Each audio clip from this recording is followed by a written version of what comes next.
In 2019, the first Strange Realities Conference took place in Nashville, Tennessee. The pandemic and turmoil of the following year could not stop 2020's conference from thriving in cyberspace as a live streaming event. Now, for 2021, the third annual Strange Realities Conference will combine these worlds into a paranormal hybrid event, live in person in Nashville and streaming online. Join us in exploring just how truly strange our reality can be with an interdimensional lineup of speakers presenting unique and intellectual perspectives on magic, mysteries, and the paranormal. Featuring Alan Greenfield, Dr. J. Michael Bennett, a.k.a. Dr. Future, Tim Banal, Soraya Ascaf, Dr. Stephen Finley, Aaron Gulius, Amy Pachula, Brent Rains, Chris Ernst, Heather Mosier, Michael Hughes, Jose Herrera, Joshua Cutchin, Kiki Dombrowski, Nathan Isaac, P.D. Newman, Steven Snyder, a.k.a. Recluse, David Metcalfe, Timothy Renner, Steve Stockton, and Ren Collier. Tickets available at strangerealities.com. It's going to be amazing. All right, and we are live. Welcome, guys. We are doing the first of our episodes previewing the Strange Realities Conference and the speakers that we are going to have there, and we are very excited in the next little bit of time to have Dr. Stephen Finley. Good evening. Good evening, sir. And David Metcalfe. Howdy.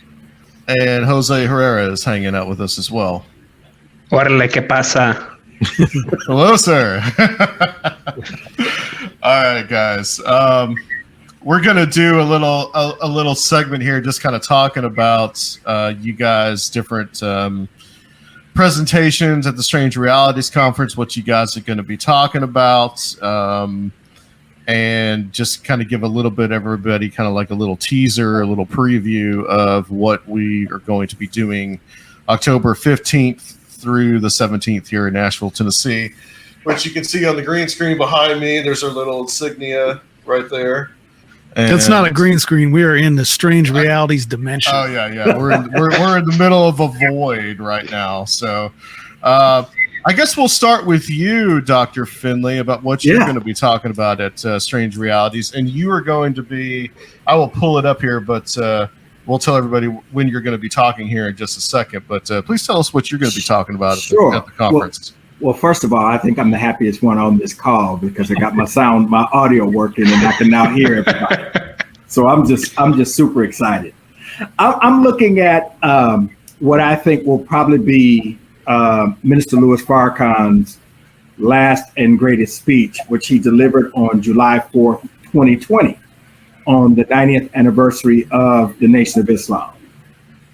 It was a speech, I think actually David may have listened to the speech. If not, he's read some of what might be in my presentation.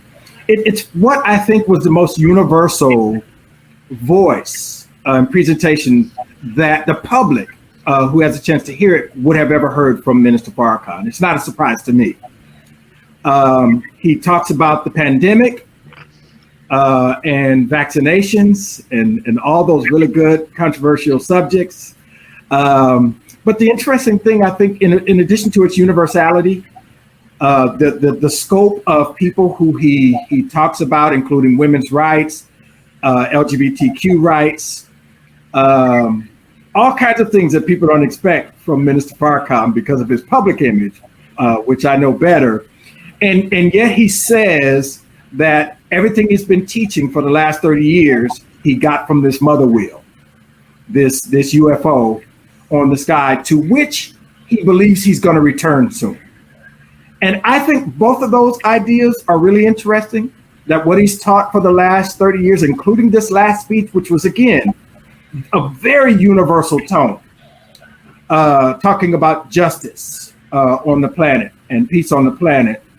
And this idea that he's going to return to this mother wheel, which, according to him, in the Nation of Islam is inhabited by his mentor, Elijah Muhammad, and the creator of this vehicle, Master Fard Muhammad. I think those two things are really interesting because the latter suggests that, at least for him, he's suggesting some survival after death, bodily.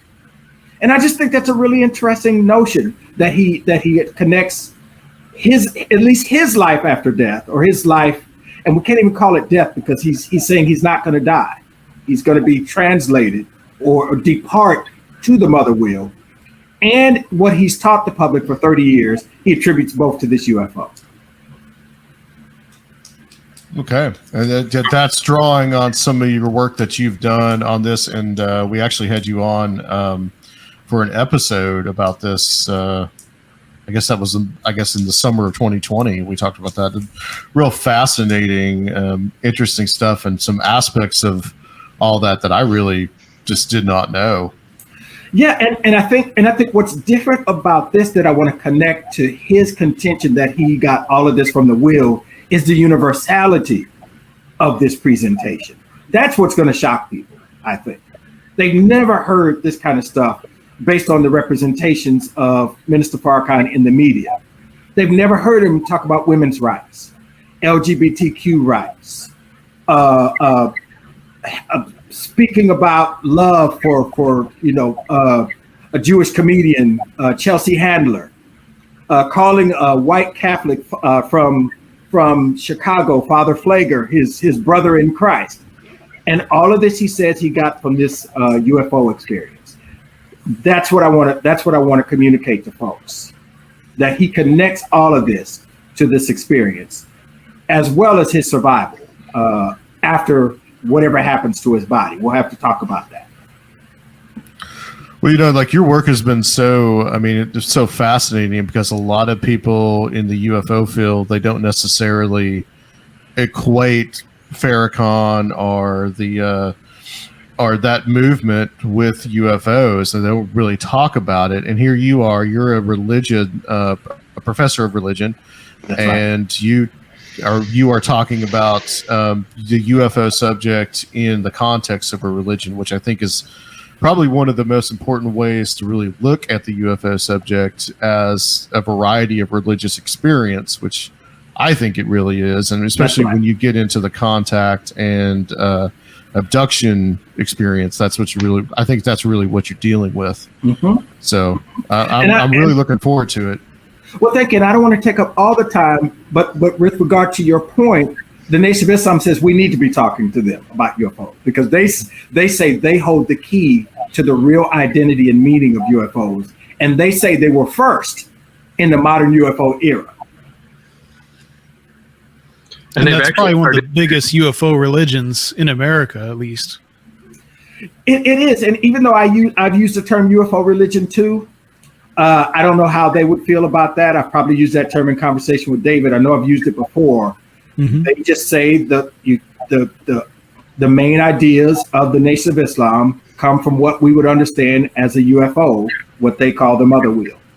And so in the sense that UFO religions, for these religious movements, UFOs are central. In that sense, they could be understood and recast as a UFO religion. And to your point, they're not understood in that way by hardly anyone, but me and a few other people. Right. They've actually started to do more outreach too since the government report came out. I've seen on Twitter they've actually been doing like outreach to ufologists and saying, "Hey, we want to open up a conversation here," which is that's right. Very interesting. That's right. And the government should be talking to them, but they said the government won't talk to them because they hold the key to what's really going on with UFOs. Right. And we should also mention that we're recording this 4 days after the 17th, right? Which was a visionary moment in, was it 1985? 1985, September 17th, 1985. I'll let you continue. Yeah, well, and that was when Minister Farrakhan had his visionary experience where he was taken up into the mother wheel in Mexico. That's right. On a mountaintop, which is interesting because at Adamski, also, I don't know how close that site is that Farrakhan was at to where Adamski had a kind of base of operations for a long time. And I also think there's some time frame overlap too. Wasn't that the early 30s, 1934? No, Adamski would have been the 50s. He would have been the 50s. Okay. Again, the Nation of Islam says they were first. Yeah. Well, in the 30s, it's interesting. There's a recent case that I think Lou Elizondo had brought up, or Mick Millen from the Debrief had just mentioned it, but a case in 1933, supposedly in Italy. And so I think that their Nation of Islam, the date for Elijah Muhammad was July 30th, July 4th, 1930. Right. And they said that Elijah Muhammad, that Master Fard Muhammad began teaching Elijah Muhammad about the mother wheel maybe a year later when he joined the movement, so 1931 or so. Right. Now again, this is their narrative. Mm-hmm. I haven't seen the historical documentation of this, the writings and so on, but this is the Nation of Islam's narrative. Okay. Yeah, I'm looking forward to seeing that, Dr. Finley. And of course, you are going to be streaming from home. You're going to be one of the ones streaming into the conference, I guess we could call it. On the mother wheel. Yeah. Hey, I'd like to go. I'd like to go too. I just don't want to stay there. I just want to see what it's all about and come back home. And you're going to be doing your presentation on the 16th on that Saturday. That is from 11:35 a.m. to 12:35 p.m. That is Central Time. So if you are streaming the conference and you are in another time zone, adapt accordingly to that. So I want to go to Jose. Jose has also been on Conspirinormal. Everybody that is involved with this conference has been on Conspirinormal at least once.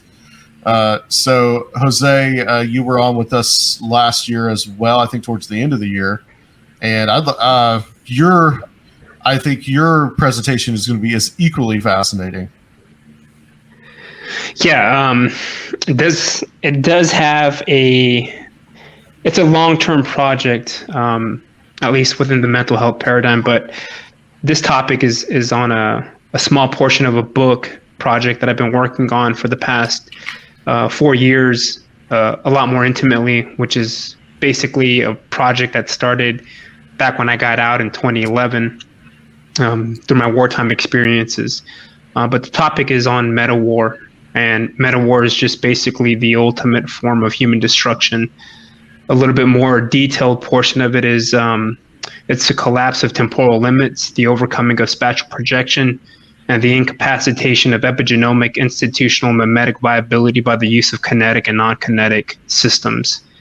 So one of the more pertinent issues that we face today is what I call epigenetic, memetic, and social entropy, essentially as a result of digital affective states or atmospheres generated by nation states who have corrupted our ecosystem. Our mental health has, as a population, has gotten a lot more entropic, essentially a lot more disorganized. And basically what I make it akin to or analogous to is imagine providing some type of therapy to a opioid user, giving them the proper tools and assessments, but then taking that person or allowing that person to go back into the same zones where those same drugs are. And that's essentially what has taken place as a result of what I would call artificial traumas as a result of attacks. And more specifically, when you begin to look at what Russia did between 2013 and what they're currently doing in terms of sowing division by creating sock puppet farms, or what the Chinese Communist Party is doing, and more recently, FireEye cybersecurity firm released an assessment where pro-People Republic of China, basically they have infiltrated 40 social media sites where they have hundreds and thousands of fake accounts, and basically they're pushing specific types of narrative. And those narratives range from creating false atmospheres where there's portions of, or there's just Asian American hate. They're trying to mobilize people. They're putting in false memes or narratives regarding COVID-19. And what it's doing is it's exploiting some of the more intimate cultural issues that we face today. And as a result of it, all it's doing is contributing to more of the division that we see today. So if you look at the 2019-2020 DoD publications, they did a large assessment of young adults, and they said, hey, look, individuals between 19 to 24, about 60% of them have low IQs. They're too obese to serve in any type of capacity. Long term, when you decide to conduct influence operations on a massive scale, if you're to incapacitate the HPA axis, which has access to the pituitary gland and the adrenal glands, high levels of cortisol, high levels of adrenaline, essentially shrink the gray matter in the brain. And over time, it leads to chronic illnesses. It leads to more mental health deviations. And essentially, it disrupts entire markets along with the institutions that run off of those markets. So what we're facing today is unprecedented. And no one really at the national security apparatus, minus a few folks, is linking the mental health aspects to narrative warfare and memetic warfare. And essentially, narrative warfare is the conflict between the meaning of information, and then memetic warfare is kind of like the ideas, the stories that make up the narrative. And you can basically deconstruct any master narrative as a result of manipulating specific types of information from a story or from a master narrative. And we've kind of seen that today. Not to get too political, but we see that mainly within the Democratic and the Republican side of things. Yeah, you're really pointing out that evolution of warfare that I think is really important for people to understand, no matter where you're at politically. And it's real pioneering stuff, Jose. And we really are fascinated by it, and we want to bring it to our audience in this conference for sure. Yeah, it's. Yeah. I'm really looking forward to seeing this presentation. Appreciate that. Thank you. So because it is important, because I think that just like with all the disinformation and misinformation that is going on right now, and how people really need to understand that a lot of what is happening is in many ways just a way to just kill Americans by our enemies. And it's just a new kind of psychological warfare, essentially. And I want to point out too, Jose, that you are also a religious. You have, I guess, you're in a graduate program for religious studies right now, and you're studying with she's Dr. Walsh now. Yeah, no. So I graduated. I have a dual degree in philosophy and religion. I have a crap ton of certifications, and I'm going back to get a degree, a master's, but more so an MFA. Because part of my nonfiction work has a lot of science fiction in order to basically write out the future. And that's kind of my objective, is to present the Department of Defense with a new mental health paradigm, not just for service members, but also to the civilian population, which really you have to tie in both. You can't have one without the other. And I met Dr. Walsh back in 2014, and ever since then, she's taken me under her wing, and I've learned a lot. I think I've mentioned to Dave I'm a Pasulkian, and I've had the distinct pleasure of having my mind kind of, let's just say the veil has lifted, and I see a lot clearly. Most of my work started as a result of the very real reality for a lot of service members, which is suicide. Within my unit, I think there's been over 50 suicides, and for the 03 field or the infantry field, that's a really significant number. And as you know, the studies back from 1994 with the CDC, all of this is a social contagion. And just to paint a real picture here, there's 51.5 million people with any mental illness in the United States. If I wanted to exploit a civilian population center and cause severe mayhem, that's the population that I would focus on. And these are the numbers that are right now essentially put into some statistical format. We're not talking about the people who haven't been registered or haven't seen a doctor. So the reality of things becoming a lot more chaotic is only a matter of time, because we're transitioning right now into a 5G environment, which is all about the smart city, not about the smartphone. And I want to bring up this that we were talking a little bit before we started, that I was watching this thing on Hulu called The Devil You Know, and I want to talk a little bit more about it, maybe like a Patreon episode or something. But this basically both seasons, one has to do with this guy Pazuzu Algarad, the supposed Satanist that killed a couple of guys and buried him in the backyard, and then the second season is all about this lady Sherry Shriner. And I will just, from the point of view of these like documentaries, that like mental health is extremely important, because really that's kind of what it comes down to, is a lot of people whose mental health has just gone completely untreated. Yeah. And actually one of the people that's portrayed, and is actually portrayed very well in the first season, is actually an Iraq war veteran. But, you know, you can tell, you know, he admits that he has PTSD and all these type of things. And it's very revealing of just like the kind of abysmal state of mental health in this country. Yeah, absolutely. I have one more point to make, and then I'll keep my mouth shut. There are adaptive therapies. There are solutions to what's happening. And there's a very fringe thought. It's not fringe between us, and I talked a lot with David intimately regarding it, but we can use soft psychism in order to prevent suicide and mental health degradation. We use psi in the battle space.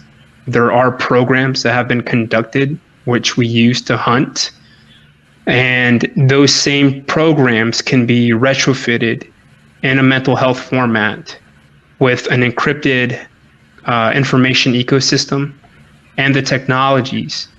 The problem is that if we don't change the course of action within the next decade or so, we're not going to bounce back. Yeah. And that's all interconnected with this whole phenomena. That's very sobering, Jose. Does anybody have anything to add to what Jose is talking about? Well, I think that, you know, especially for the Conspirinormal audience, that it's incredibly important, because one of the battle spaces that have been opened up is the, you know, not only the conspiracy culture, but also the paranormal culture. All of these topics are targets, and they're also spaces, right? Like there's space where these narratives are driven into, because if you hit the outside, if you hit the fringe, it ripples back into the mainstream, and you may not be able to hit the mainstream directly, but if you hit these fringe areas, it will come in. And we've seen that in the past, you know, 4 or 5 years, that you know, QAnon and a bunch of these movements that seemed inconceivable a decade ago, that they would gain, you know, such a mass following to the point where, you know, people's grandmas were on the White House lawn. You know, I mean, that was not something that you could have foreseen. And I think that, you know, just looking back at the past, you know, 5 years at least, right? But then you've got to think of the buildup that was going to lay the seeds for that. We're seeing this happen in, you know, what Jose had pointed out as a kinetic space, where it's now becoming mobilized in people's lives, in people's actions, you know, and in the reaction. So, you know, the presentation that he's going to give, I think, is incredibly important as a tool for people who are living, or, you know, that have their mind space in these areas. You know, I mean, especially with the way that the UFO topic has become more mainstreamed and that kind of thing. So, you know, Jose provides tools and kind of a perspective that's really important, you know, in the real world of where these things exist, you know, not necessarily in the kind of fun role-playing sense of the cultures, you know, but actually what the long-term effects of this stuff are. And I want to point out that Jose is going to be giving his presentation on all this. So we find out on my notes here. Sunday morning, the 17th. That is going to be 9:15 a.m. to 10:15 a.m. That's when Jose Herrera is going to be speaking. And that, again, is United States Central Time. So for the online people that are actually going to be there. Sorry, Jose, to put you so early on a Sunday morning.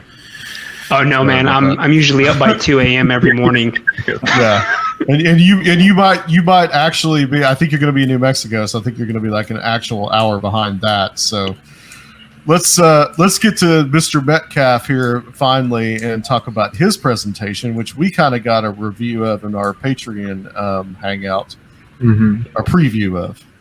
Yeah, I'm going to be talking about starseeds. So after the heavy stuff of Dr. Finley and Jose, but actually, it's nice to have Jose and Dr. Finley on here, because the presentation that I did on the Zoom call was kind of like my initial research into the topic of the sort of starseed narrative. And it touched on some of the stuff that, I think that Dr. Finley talks about in terms of the Nation of Islam being a little bit different than the way that people think, and Jose's discussing these concepts of narrative warfare. And both of those areas, I think, are something that I want to delve into with kind of what I touched on with the origin of this concept of the starseed, which is a cultural movement and a narrative in which the idea is that there's certain people among us who are, either reincarnated or walk in from another star system, or are, actually physically have, manifested from these extraterrestrial races or multidimensional races. The presentation that I gave on the Zoom thing, kind of the rough draft of this presentation, I looked at sort of the history of the narrative build. One of the things I didn't touch on, though, was the importance of the starseed narrative in Black culture. You think of someone like George Clinton, right? Like in the Parliament Funkadelic and the Mothership, right? Or, Sun Ra, who embodies this starseed narrative in a completely unique way, which actually predates and anticipates the ways that SRI and some of the folks that were aligned with the psychic warfare program in the 70s would envision the starseed narrative, and Timothy Leary as well with his starseed transmission, but as sort of a force for cultural change, as a way for the human to move forward into this next age, and so I really want to kind of delve into the different ways that that's been expressed, because right now we see it in a very specific way. There's a very specific sort of starseed narrative that's within the sort of neo-New Age movement, and that. But there's different ways that it can be viewed, even within hip hop culture. There's a lot of hip hop artists that draw on what's essentially a starseed narrative. And there's an interesting way that goes back to New Thought and, books like the Kabbalion, and William Walker Atkinson's New Thought, which heavily influenced some of the Five Percenter movement. And the Circle 7 Quran comes out of some New Thought roots. There's a lot of these different interesting cultural tie-ins. And in terms of what Jose is talking about, I definitely want to address the way that, when people within the SRI circle were talking about this and talking with, folks associated with the Institute of Noetic Science, and Brad Steiger, who wrote some of the kind of key 1980s books that centralized this concept of the starseed from very divergent sources. That narrative that they were looking at with the starseed was a weaponized narrative and a defense narrative, in the sense that they saw it as a way to reprogram humanity. So something like the Changing Images of Man project, the starseed narrative was a part of that thinking, and if we see those possibilities in it, someone like Sun Ra becomes really fascinating, because he saw those possibilities as well, but he actually embodied them in a way that we don't see with a lot of sort of the contemporary cultural examples of the starseed narrative. Sun Ra lived the experience in a way that, if you read his poetry, if you listen to his music, if you've ever seen the orchestra play, the orchestra is still around, and if you hear the guys who played with Sun Ra, like, this wasn't cosplay. This was actually a very viable way of being that he embodied. And I'm from Chicago, and Phil Coren, who played with the orchestra, still teaches in Chicago and runs community groups. And I saw the orchestra perform in Millennium Park, and it's outrageous. I mean, you can't even imagine the feeling that comes from this music. And this was music that Sun Ra said was, channeled from space. It was channeled from Saturn. It was channeled, and it was here to heal the world. So I'm going to look at the different ways that, there's that example of starseed, and then there's something like, New Age channels selling nutritional health stuff on Instagram, and a little bit different, doesn't quite have the same community and cultural focus. So I'm excited to be on tonight with Jose and Dr. Finley, because their work has really inspired me. And also, I think, specifically for this presentation, is going to inspire a kind of different angle on the topic. Very good. Cool. Absolutely. Yeah. Anything to add to any of that, Dr. Finley? And No, I just really like what David is doing, and we've talked a little bit about it, and I just love the project, and I'm looking forward to hearing the fuller version of it. I'll be in his session as well. And I want to point out that David is actually going to be in Nashville at Strange Realities, and he is going to be presenting at 10:25 a.m. to 11:25 a.m., and that is also Central Time. So adjust your calendars, clocks accordingly.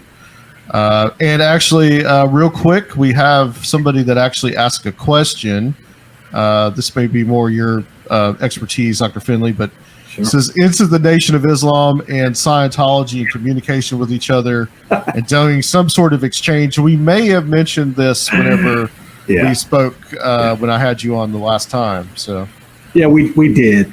They're actually an official relationship, and so I don't know as much about the intricacies of Scientology. Maybe some folks, maybe David, maybe Jose, maybe one of you could help me unpack it.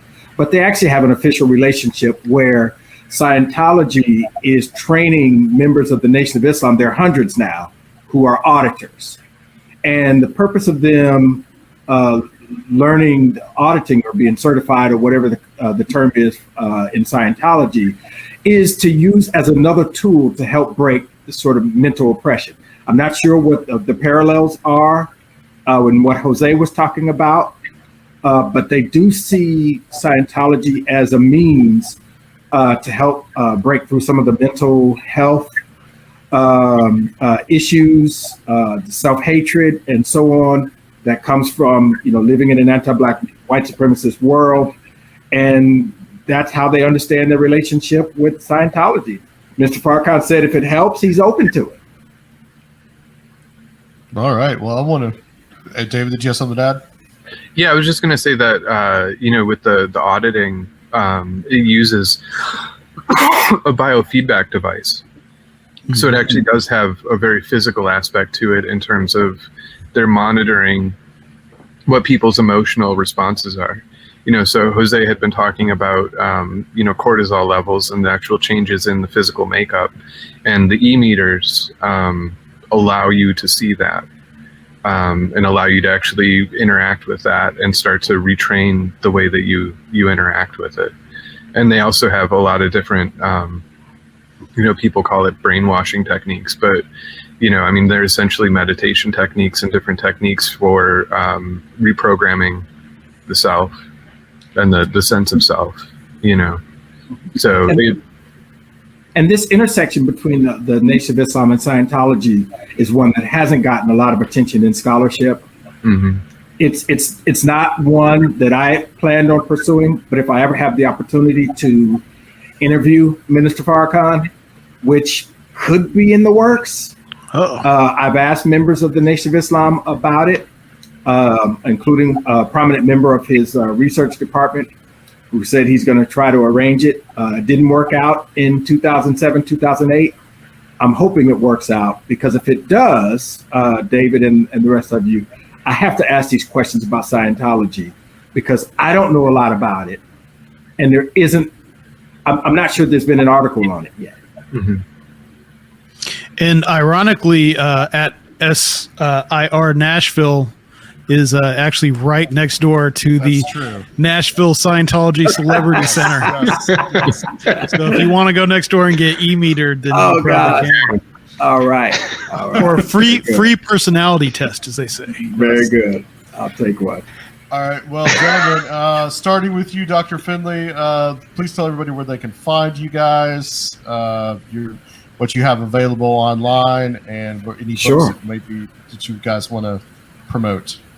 Well, I'm the inaugural chair of the Department of African and African American Studies at LSU. It just became a department this year, so they can find me at AAAS at LSU. If they just Google that, I'll come up. I'm about to post a new bio, intellectual bio that I just had to write for someone at Rice University, Dr. William Parsons, who asked me to write it for a project he's working on. And so that'll tell you about my books. But very quickly, my book, In and Out of This World, Material and Extraterrestrial Bodies in the Nation of Islam, is now in production, finally, with Duke University Press. I've been working on it and working with them since 2017. It'll be out next year, and I'm really looking forward to that. I also have a really interesting article that I'd love for folks to take a look at in December.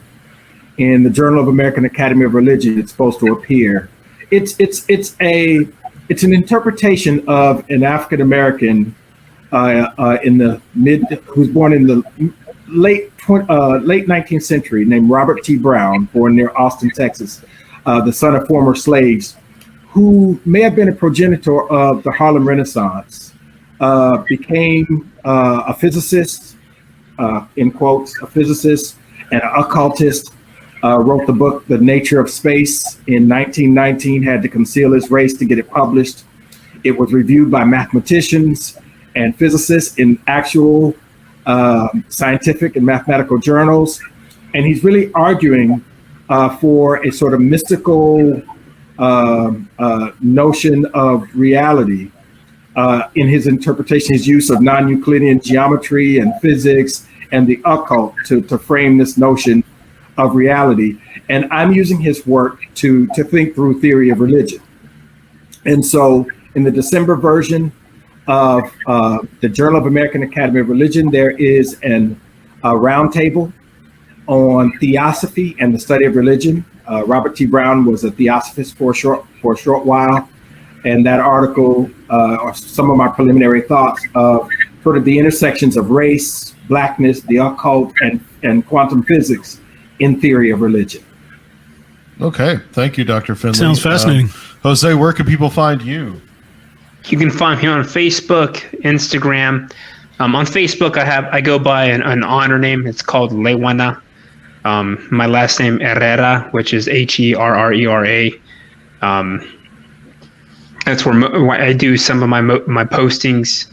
And then on Instagram, I post up my podcast, which is the O3XX series, where We use internarrative identity as a mental health tool.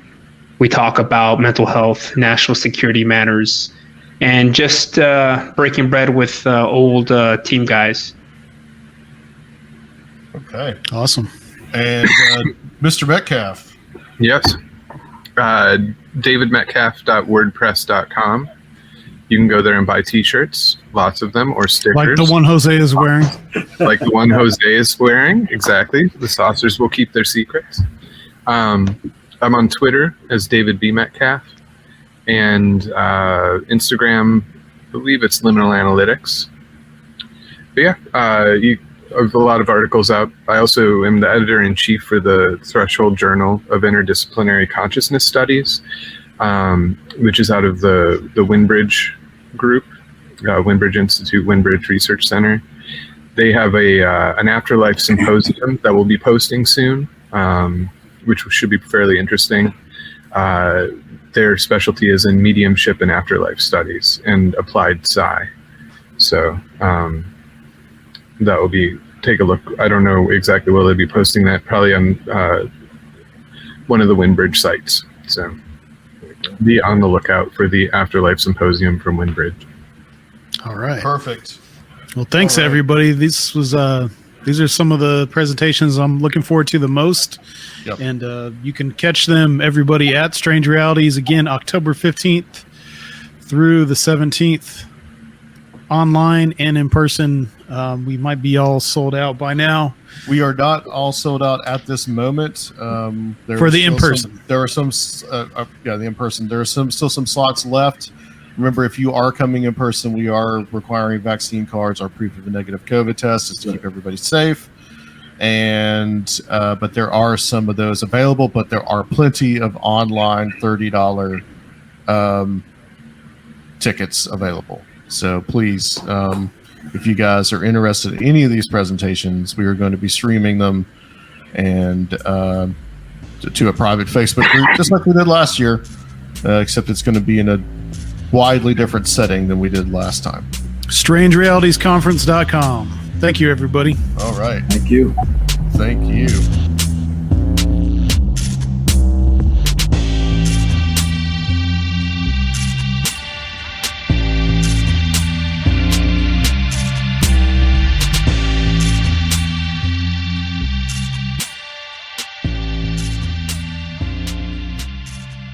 Okay.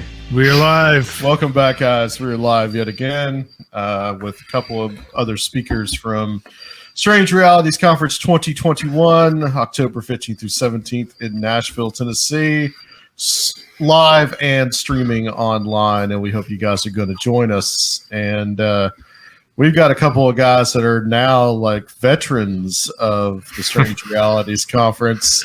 These guys are both in the trenches, and we'll talk a little bit about what they are going to be presenting or doing at the Strange Realities Conference. One of the guys, Josh, you are actually going to be here, and Tim is going to be streaming in live. Yep. But welcome back, guys, to back to Conspirinormal. It's always great to have you. You guys are like family. Well, thanks for having us.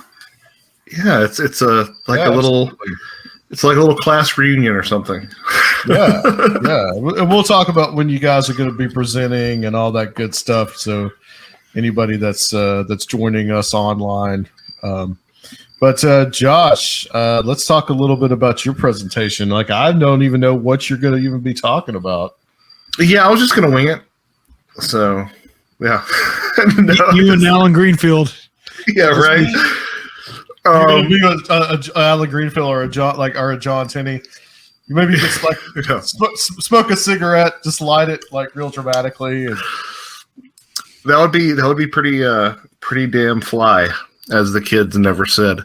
I can't remember what I called it, but I'm sort of violating a cardinal rule that my publisher that I worked with through Anomalous Books, Patrick Weege, chided me for one time, which is I'm actually doing a presentation on a book that's not out yet. We did that like 8 times for Wither. Exactly, and it's turned out okay. So I'm going to do the exact same thing here.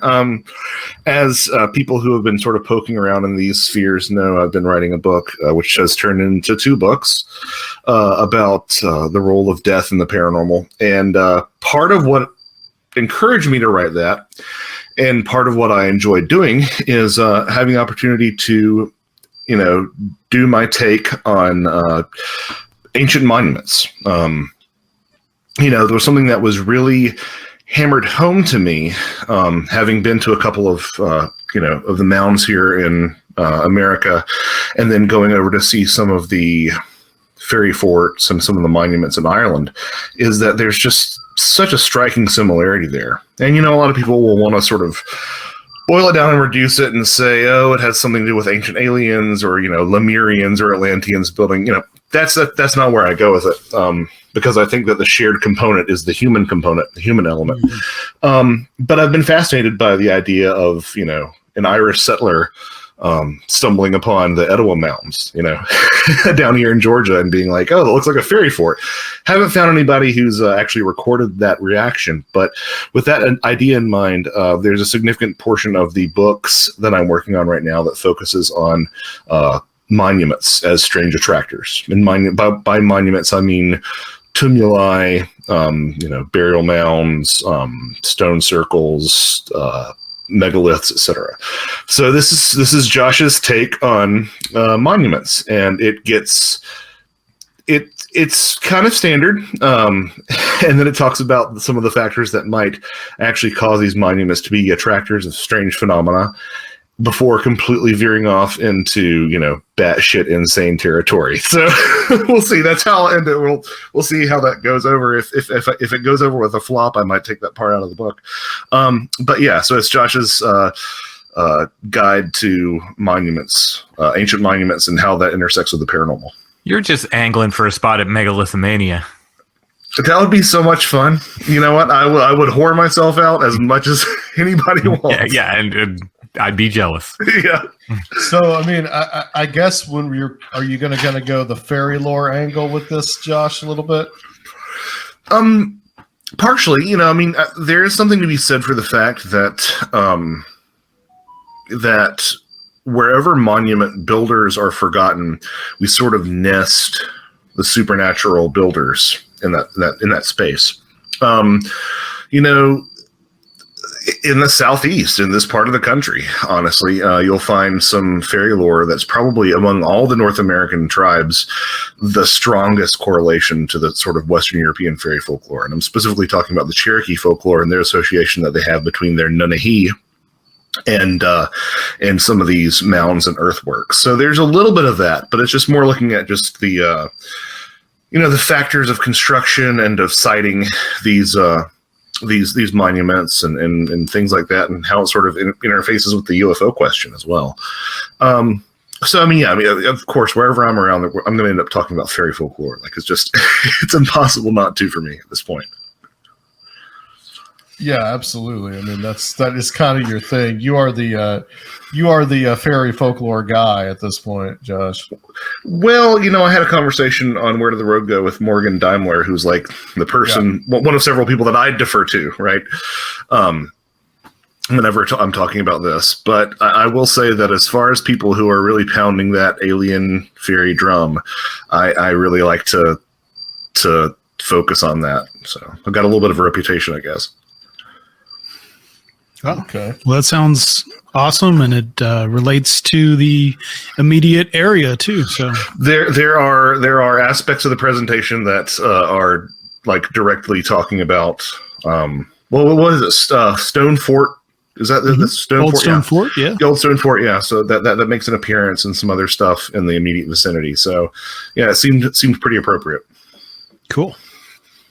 Yeah, no doubt. I mean, the whole like Indian mound thing is a really fascinating subject. I mean, I don't think people really realize just how prevalent it really is, and that you can find a mound just about anywhere, especially in this part of the country. Yeah, I think Gregory Little speculated. Now, of course, he's a little bit more on the esoteric side, like all of us, but he's a very he's a cool cat. And I think he speculated that there were like 1 million mounds in America at one point, which still is not the same density that you see with, ring forts in Ireland, but it's a lot bigger canvas to work on. But yeah, there's something about, I think there a lot of people haven't been to these things, right? They just don't go there. I think like 80% of America's population stays in the cities. Like it's wild. But once you go to some of these spaces, even before I was really involved in the paranormal, I visited some of these mounds and whatnot, and there's something different about them. And you can fall into the ancient alien thing. You can fall into the sort of racist, weird, foreigners who built the mound sort of thing. The ancient one. Very easily. Yeah, you can fall into that very easily. But so I think because of that, a lot of people tend to stay away from like the woo stuff with the mounds. But I think that it's definitely a factor in a lot of these sites, and it's worth consideration, especially when you compare that to how the old world monuments have the same thing. I mean, part of the presentation is going to be saying, guess where this is, County Clare or Tennessee, and really trying to figure out like which is which. Yeah. They look literally identical in some cases, not all cases. And I just find that really fascinating and striking. Yeah. And even from like just a astronomical angle, these are places that are meant to duplicate the heavens and bring the heavens down to earth. So, Yeah. And you're dealing with that's part of the presentation too, is, looking at the cosmic mountain, the axis mundi sort of concept as well. And the mountains are where Bigfoot lives, and mountains are where the dead live, or where the dead reside, and mountains are where fairies live, and mountains house alien bases. Like it's just this consistent motif that you see manifesting time and time and time again. Am I seeing another book in the works here, Josh? Well, this is 2 chapters from the upcoming book. Oh, okay. Yeah. I'd say probably. It's the current book that I'm working on is split into 2 parts. I didn't want to after that damn Where the Footprints In, but I had to. It's just too long. It's like going to be 2 books that are like 120,000 words each. But looking at death and the paranormal, and about I'd say a fifth to a quarter of the first book is looking at these ancient monuments and ley lines and stuff like that. And it's like Josh's take on these things. So I'm excited about it. I'm excited to be done with it, actually, but I'm excited about getting it out there too. Well, that, like Sir Fidel said, that sounds absolutely up like the Conspirinormal / Strange Realities era, or their road. So I'm really looking forward to seeing that. What's the new book going to be about? The new books, I guess we can say now. Well, this is the first time that I've put a date or a tentative release window on something that's coming out soon. I have a book of essays about fairy representation in movies, and that is called Fairy Films. The cover artwork is by this Timothy Renner guy. But it looks great. That'll be released in November. And then this book is it's called Ecology of Souls, a New Mythology of Death and the Paranormal. And it really is looking at how, it's based off that Anne Strieber quote, Whitley, this has something to do with what we call death. Mm-hmm. And I was like, well, let's look at how many times dead people show up in abductions. But then when you do that, you kind of got to talk about NDEs and OBEs and these ancient monuments, and you've got to talk about the fairy folk, and you've got to talk about psychopomps, and you just get drawn into all these different subjects. You got to talk about the wild hunt.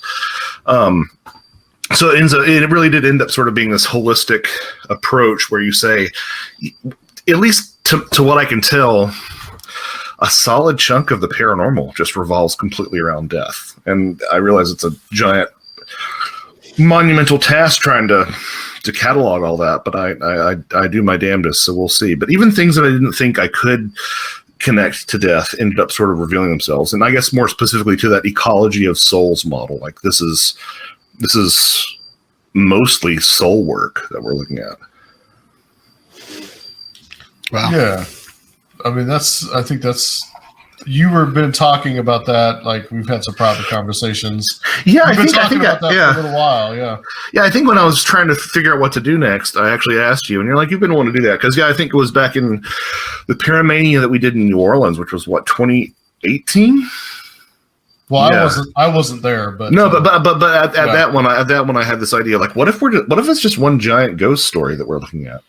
So yeah, this has been sort of percolating for a long time, and I beat myself up about how long it's become, but at the same time, I'm like, well, you don't usually cram a mythology into one book, a new mythology into one book, and then the other thing is, this is kind of like I said, this is kind of Josh's hot take on everything, and the way that I make things work in my own view of the paranormal, which I'd be happy to be proven wrong on, but it's kind of the way that I've been able to make things work. So, a lot of familiar ground for a lot of people, but I think a lot of new ground too. So I'm on track. I hate to say this, don't want to jinx myself. I'll probably finish it by December or February, somewhere in that window, and then I think I'm going to release them both at the same time. Just get it on out there and move on to something else. It's going to be like Use Your Illusion 1 and 2. It's going to release on the same day. Yeah, actually, yeah, exactly like that. I don't know. I might be dissuaded from that at some point, but the fact that they were conceived as one book. I mean, Tim and I conceived of Where the Footprints End as a single book and split it by necessity. But like, this is, I think releasing those apart sort of worked because they're almost self-contained essays. But this is like, by the time you get to the back half of the second book, every third paragraph says, see chapter 1, see chapter 4, see chapter 5, see chapter 2.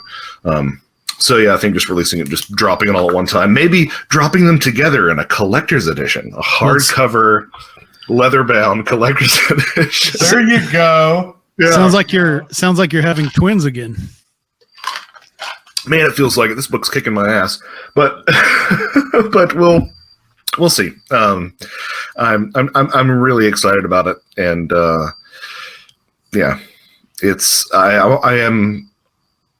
it's nice knowing that I will never write anything longer than this because I don't think I can. So anything after this is just going to be gravy.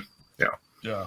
Well, I mean, both of you guys have been so prolific in everything that you guys have worked on and done, and I kind of really just as I'm sitting here listening to you, Josh, and having the both of you here, how do you guys feel now that, I mean, it's been a year and a half, I guess, since the first Where the Footprints End came out, and how do you guys feel about how the book's been received? Do you feel like has there been some criticism? Have people really embraced it? How do you guys feel personally about it? There's been a lot less criticism than I thought, honestly. Mm-hmm. I think the world was ready and waiting for something like this to happen. The reception's been unbelievable. I mean, honestly, it's been far beyond my expectations. I don't know about Josh's, but I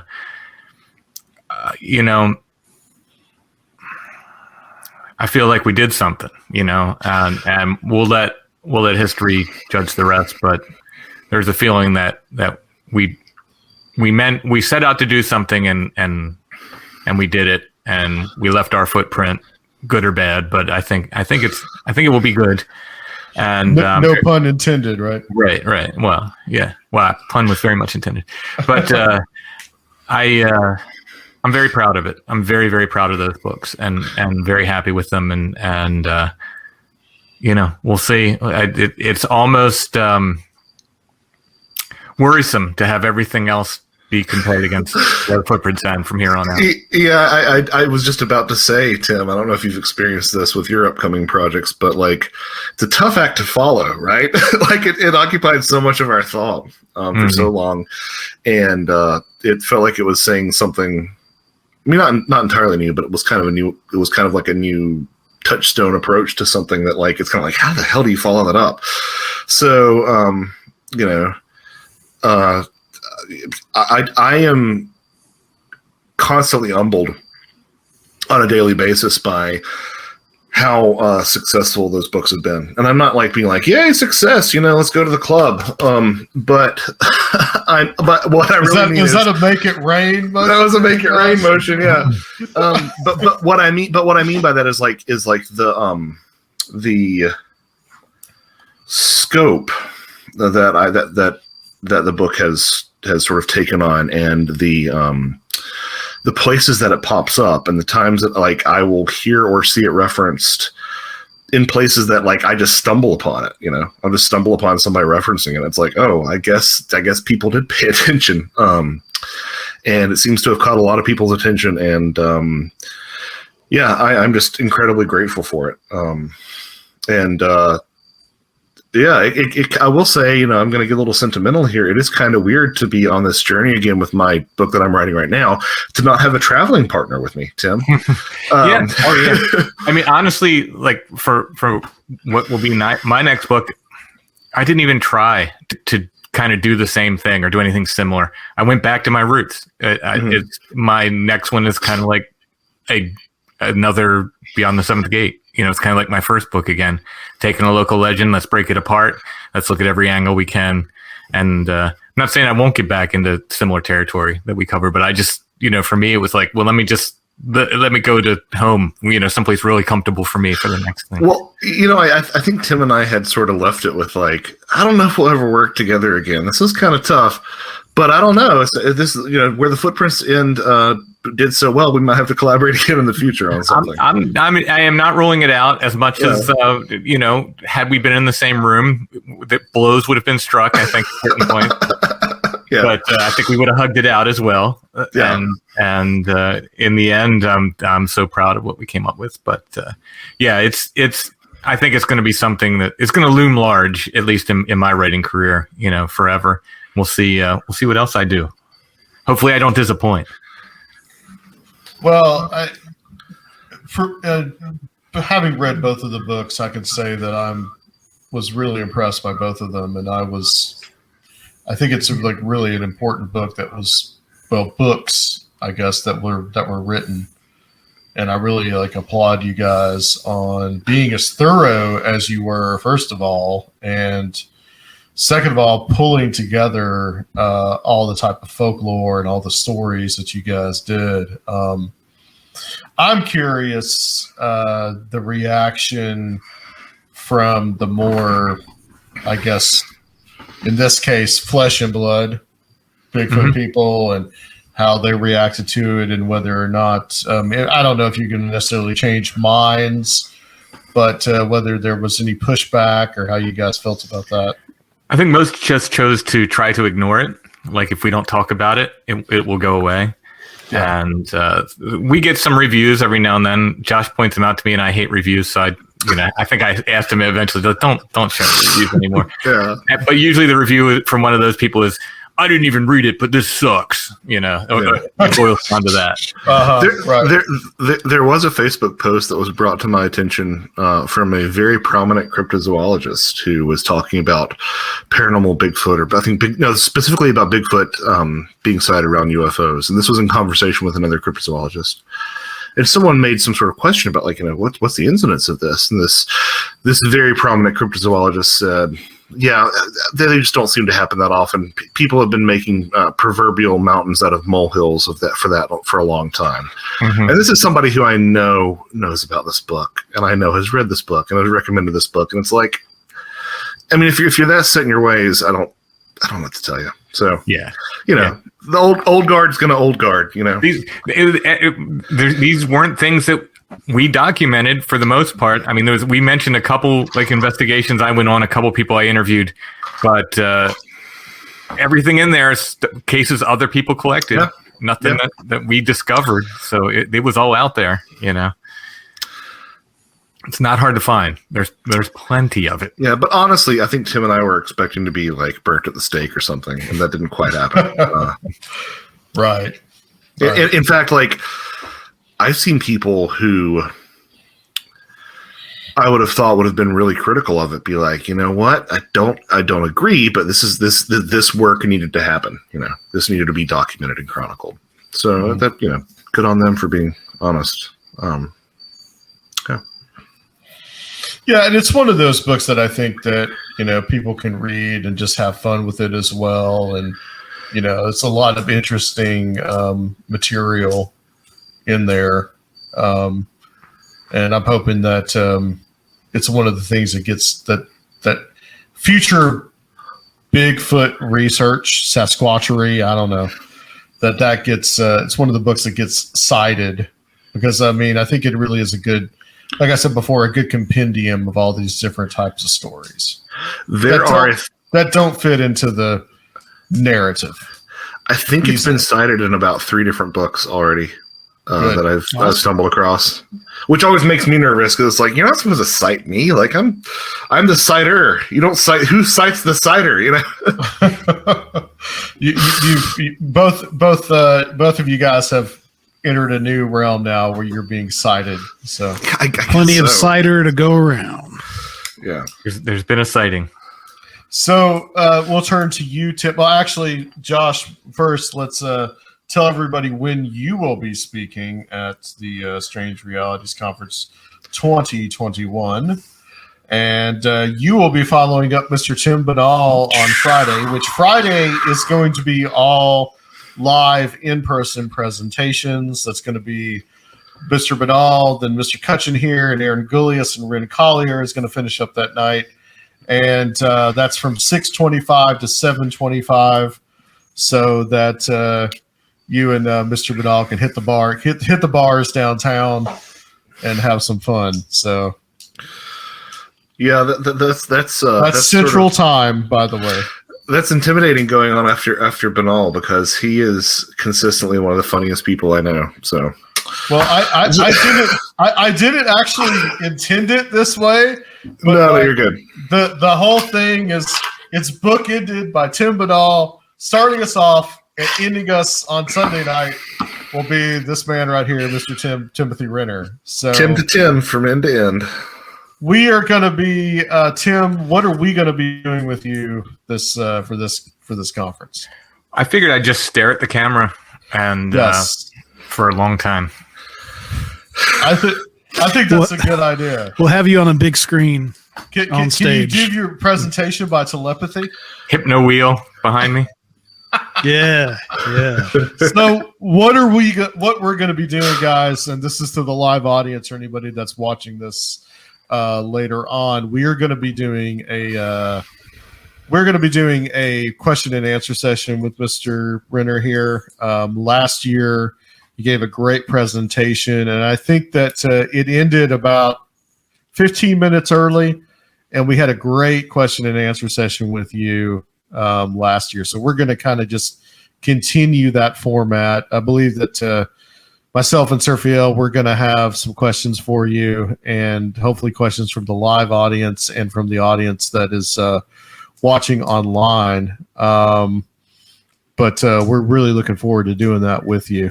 Yes, to my great relief, because I am I thought I was busy when we were writing Where the Footprints End, but right now, like this period of my life is insanely busy, and I'm just trying to hold it together, basically. So I did not have time to just create a new presentation, and I think you guys have seen all mine. So this is a boon to me that we can do a kind of a more relaxed Q&A session like this. Yeah, and I think too that it's going to, like I said, you're the last speaker, and that is going to be from 7 to 8 p.m. on Sunday evening. Again, that's Central Time, U.S. So adjust your calendars, clocks, whatever accordingly. But yeah, so for anybody that is watching us right now, if you guys have any questions for Tim, be thinking of those, and we can kind of go from there, because we got a whole hour to ask anything that you want to ask of Mr. Timothy Renner right here. Yeah, and we'll see how close I am to that next project. Maybe I can, if it's close, maybe I can bring some content relative to that. But I can't promise. I can't promise anything. Okay. Yeah, we've got. It's still about like we're almost 3 weeks away at this point. Count down. It's getting crazy. We do have someone that asked a question. There's any sneak peeks into the new book? Anything that you want to say, Tim, about that? Any kind of teaser you want to give? I don't think you'll be able to read the subtitle, so I can hold it up. Oh, is that glow in the dark? Does that? No, it's not. It's just bright colors. I wish it was. It's called The Witch Cloud, and it has to do with some things in Gettysburg, Pennsylvania. That's all I'll give you right now. But it's local legends. Again, I said it is kind of like returning to my roots. If you're familiar with my first book, Beyond the Seventh Gate, where I just took the Toad Road and the Seven Gates of Hell legend and just broke it apart and looked at it from every angle I could. Kind of did the same thing with a couple of different places in Gettysburg that I think are connected. We'll see. And fully illustrated, it will be released with the 300th episode of Strange Familiars. So it will essentially be an audiobook. But for instance, in the book where I interviewed somebody and of course I, type out the text of the interview, when you get the audiobook, you get the actual interview. And there's a lot of boots on the ground, on-site stuff. So when we're there and weird stuff happens and certain sounds and things, instead of just talking about it on the audiobook, you will hear those sounds. So it's kind of a multimedia project. The book's fully illustrated, and then it's going to come with I think 50 copies will be available with a picture disc with Black Happy Day. That's me and Tara Van Flower from Lycia. That's our project. We haven't done any new music in 15 plus years. So it's the first new Black Happy Day song in many, many years. So that'll be on the picture disc record. Again, only 50 copies will come with that. The hardcover book, if you get it, comes with a patch, comes with a sticker. And the first 60 copies in any format, physical format. In other words, if you get the hardcover book and the download of the audio, or if you get the hardcover book and the record and then download the audio, there might be a cassette edition as well. People kind of wanted an analog edition, so we might be doing one with a cassette. In any case, the first 60 copies of all of them come with a trading card. So there's a lot of moving pieces. That's why I'm so like crazy busy right now, just trying to organize all this stuff. What about Scratch and Snuff? No, not yet. Okay. Bigfoot. Can you guess the Bigfoot scat? This one smells a bit nutty. It must be from chestnuts. So it's a thin volume. It's not very, it's not very thick. I think it's under 100 pages, but there's a lot of work that went into it with all these other things. And again, it's the only way to get Strange Familiars episode 300 is to get the download, either the download by itself or the download with this book. Unless you're a Strange Familiars patron, then you'll get it, but it'll be in like a year. Because I promise patrons all episodes are free, so they will get it, but they're going to have to wait a while. So otherwise, but everybody wants it. You're going to want this hardcover book because it's awesome. Look at it. It's beautiful. Okay. So what inspired you to do kind of like the multimedia approach with this? Because I wanted to flex on other podcasts and just be like, look what I can do. No, I wanted to combine something that's like everything I love to do. If I knew how to edit video, I probably would have done a video with it too. But I do not know how to do that. But I write books. I do the podcast and do music and art and everything. I just for episode 300, I thought let's do something big. And we've been working on this for over a year. That we've been really digging in, multiple visits to these sites and interviewing witnesses and all this stuff. So we've really been putting a lot of work into this. So I just said let's make this big multimedia project and show kind of everything I love to do at once. Okay, yeah, I think that's awesome, man. Yeah. Someone says that they're going to need an 8-track version. I need one on Edison tube. That's my wife said something when I was like, oh, I have to figure out this cassette thing. Someone's helping me do that. The idea started. Someone said we need a Strange Familiars episode on cassette. It started almost as a joke, and originally this started out being called Strange Familiars Analog, and I was going to release a cassette episode. Mm-hmm. As we got into it, the more we got into it, I thought that this is how many people have cassette players? I don't have a cassette player anymore. I thought, like, I'd really like people to hear this. I don't want to just like throw a cassette out there and just like, yay, it's on cassette. So anyway, as I'm talking about this, some people are like, but I really wanted it on cassette. So somebody offered to help me do the cassette version.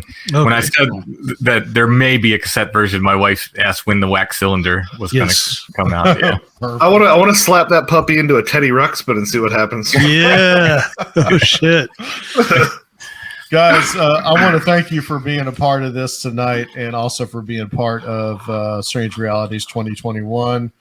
Hopefully at some point we can all get back together live. But the third annual, too. You guys have been here all 3 years. Yeah. You guys are, like I said, you guys are the veterans. You guys started out with us in 2019. You guys are pretty much the headliners. You and Badal and the two of you have been all like stayed at the Airbnb together. So. I was. Yeah, I'm sure you thought I was being cheeky before we hit record, but I do like consider each of you to varying degrees of removal my paranormal family. So yes, I really wouldn't imagine not being there. Wouldn't imagine not being there. So. Yeah, thanks. It's literally an honor to be included. Thank you guys so much. Thank you. Starting with you, Tim, tell everybody where they can find you. And I mean, if anybody doesn't know, I don't know, they might be living in a cave, but strangefamiliars.com, and that's got links to everything I do there. And of course, you can really find me on the trails, out hiking, looking for Bigfoot. Yep, that you can. And Mr. Cutchin. JoshuaCutchin.com, JOSHUACUTCHIN.com. All right. And wherever, and also in the Where Did the Rogue Go expanded podcast universe of podcasts. Yes. Which I would like to say happy birthday to Soraya, because it is his birthday today. Happy birthday, Soraya. Yeah. Happy birthday, buddy. Yeah. So, and 29 again. Hopefully, Soraya will be with us. There's some doubt as to that, but at least he will be giving in a presentation. Some form. All right, guys. Now, tickets. There are some in-person tickets still available to come if you're coming to Nashville, or if you are in Nashville and you'd like to come. Just keep in mind that because of COVID, we are doing proof of vaccination cards and are a test within 72 hours. Negative tests don't come with a positive test. We don't want you there. I was positive too, so don't worry about it. I'm not discriminating against you or anything. But there are plenty. Be clear about that. Was positive. Yeah, it was. Yeah. When? So people more than 14 days ago. A month ago. So we are gonna also online. There are plenty of online tickets available. Surfio can tell you where to find those at strangerealities.com or conference.com. They'll take you to the Eventbrite, or you can just search. I think by now, if you just search Strange Realities in Google, it'll pretty much be the first thing that pops up. Yeah, you can get online and the limited in-person tickets. You need to grab up those in-person ones if you're planning on coming, because they're about to be gone forever. Yes. And these two gentlemen will be presenting. And thank you guys for hanging out with us tonight. Absolutely. Anytime. Right. Pleasure. All right, guys. Take care. And thanks to the live audience.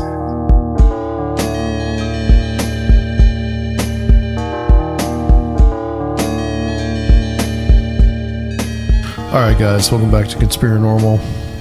Hope you guys enjoyed that. That was a couple of things that we did live last week on all of our Facebook pages, groups, and on our YouTube channel. And I want to thank Dr. Finley, David Metcalfe, Jose Herrera, and Timothy Renner and Joshua Cutchin for doing that. And just to tell you guys that we are gearing up for the conference, and we are really excited about bringing it to you. So just to kind of reiterate what we said before, strangerealitiesconference.com. There are Still in-person tickets available. Those are $70. So if you are in Nashville or around, you're welcome to come. Just keep in mind, like we said before, vaccine cards and our negative test, proof of negative test within 72 hours, so that we keep everybody safe. But there are plenty of online tickets available for the online orders. Virtually unlimited. Yeah, virtually unlimited. You guys, please take advantage of that. That is really what we're pushing right now. And those are only $30. And you guys can get those for the whole entire conference, all 3 days. And also you can go back on the Facebook group and you can watch those presentations at your leisure. So if you miss something, you can just pick it up later. Yeah, and I think we're actually going to be showing everybody some of 2020's conference soon too, so you can get an idea what that streaming experience will be like. Yeah, we're gonna have to pick up weekend to kind of do that and show some of that as well. So but everything still remains the same, guys. We are still doing shows. Next week we are going to have Kiki Dombrowski, Heather Mosier, and Amy Petula are going to be joining us, and after that PD Newman and Michael Hughes are going to also be joining us. So we are going through the speakers list of the Strange Realities Conference 2021, and we'll have others the next week as well as we kind of gear up for this. Kind of at the end of that, we will be taking like a much needed 2-week break here and on Patreon. So guys, just to let you know, get ready for that. But if you still want to support us on Patreon, we are there, and Surfio can tell you where to find us. You can find us at patreon.com/Conspirinormal, where you can join the International Association of Conspirinormalists for as little as $5 a month and get a new episode every week. For the $10 level, you become a member of our Mystic Crew, where we have special meetups every month and have guests and presentations, cutting edge material like you will see at the Strange Realities Conference, but every month. That's for our Mystic Crew members of $10 and up. At $20 and up, you receive an exclusive Conspirinormal t-shirt, and you get to enter the ancient circle of strange realities. And we're trying to get something special for you guys as well at the conference. So stay tuned to that, patreon.com/Conspirinormal. I'd like to add too that we are going to be on October 1st opening up to the public. We're going to try to have some of the speakers from Strange Realities, and we're going to use this as a meetup, as a way to promote the conference, so that anybody who wants to join, they can do that as well. You can find out those links on Facebook groups and all that. All right, I think that's it, guys. Join us next week as we continue on for the Strange Realities Conference on Conspirinormal. StrangeRealitiesConference.com. Get your online tickets now.